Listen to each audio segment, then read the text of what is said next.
মালিক কল্যাণ সমিতির আহুত আগামীকাল ভোর থেকে যে ধর্মঘটের আহ্বান করেছিলেন, আমরা উভয় পক্ষ আলাপ আলোচনায় একমত হয়ে ইতিমধ্যে অ্যাম্বুলেন্স মালিক সমিতির পক্ষ থেকে তাদের প্রতিনিধি ফুয়াদ ভাই ধর্মঘট প্রত্যাহার ঘোষণা করেছেন। আমরা আগামী 1 মাসের মধ্যে তাদের প্রতিনিধিদের নিয়ে বিআরটিএর চেয়ারম্যানের অফিসে বৈঠক করে যৌক্তিক দাবিগুলো পূরণের জন্য চেষ্টা করব।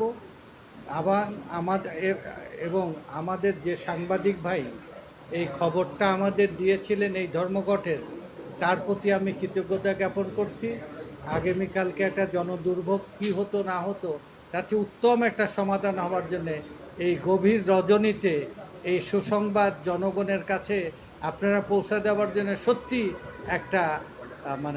একটা কল্যাণ এবং ইবাদতের কাজ আজকে রাতে হয়েছে। সবাইকে আমি ধন্যবাদ জানাচ্ছি। এই ধর্মঘটটা যে প্রত্যাহার করেছে তাদেরকেও ধন্যবাদ জানাচ্ছি। প্রশাসনের যে সমস্ত দায়িত্বপূর্ণ কর্মকর্তারা রয়েছেন, আমরা যে প্রতিশ্রুতি দিয়েছেন, এবং বিশেষ করে পুলিশকে আমি অনুরোধ করব, পুলিশ কমিশনার এখানে রয়েছে, অ্যাম্বুলেন্স যারা চালায় এবং অ্যাম্বুলেন্স যারা পরিচালনা করে তাদেরকে অহেতুক যেন হয়রানি না করা হয়। সবাইকে ধন্যবাদ।